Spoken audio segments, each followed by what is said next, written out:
দর্শক বন্ধুগণ, আপনারা দেখছেন সবুজবঙ্গ নিউজ। শাসক দল তৃণমূলের সন্ত্রাসের বিরুদ্ধে গর্জে উঠলেন অধীর চৌধুরী। তিনি বললেন, তৃণমূল দল করে কেউ সম্মান পায় না, চারিদিকে হিংসা, সন্ত্রাস, মারপিট। মানুষ 26-এ জবাব দেবে। কি বলছেন অধীর চৌধুরী, দেখুন বক্তব্যটা। ফতোয়া জারি হয়েছে, সরকার ফতোয়া জারি করছে মসজিদে মসজিদে।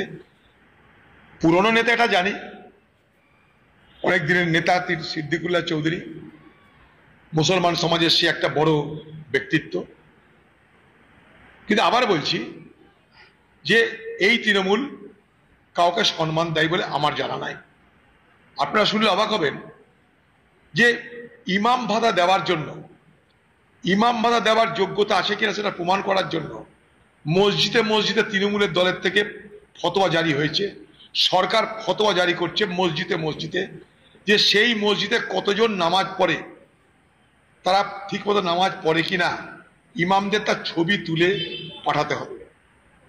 অথচ নামাজ পড়ার মসজিদের মধ্যে কোনো ছবি তোলা, সেই ছবির সঙ্গে মিলিয়ে দেখাতে হবে যে সেই মসজিদের মধ্যে প্রকৃতপক্ষে কতজন নামাজ পড়ছে। এটা কিন্তু মুসলমান সমাজে, এটা কিন্তু ধর্মীয় আচরণের বাইরে বলে আমরা জানি।